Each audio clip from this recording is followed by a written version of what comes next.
Hi friends, ఈరోజు వచ్చేసి front పార్ట్లో ముఖ్యంగా మనం ఈ నాలుగు టిప్స్ ఫాలో అవ్వాలండి.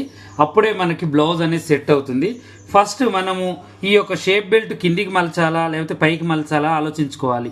పైకి ఎవరికి మలవాలి అంటే చెస్ట్ కొంచెం తక్కువగా ఉన్న సిస్టర్స్కి ఈ షేప్ బెల్ట్ కొంచెం ఎక్కువగా పెట్టుకొని కొద్దిగా పైకి పెట్టుకుంటే స్టిఫ్నెస్ బాగుంటుంది.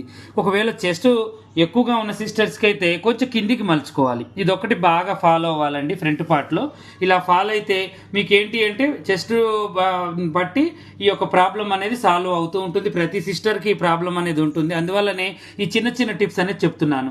తర్వాతకి ఇక ఈ వెడల్పు అనేది మనం చెస్ట్ ఎక్కువ ఉన్న వాళ్ళకి కొంచెం పెంచుకోవాలండి. పొడవు పెంచుకున్నప్పుడు ఇక నార్మల్గా ఉన్న వాళ్ళకైతే పెంచొద్దు. ఇది ఎంత అయితే ఉందో అంతే చేసుకోవాలన్నమాట.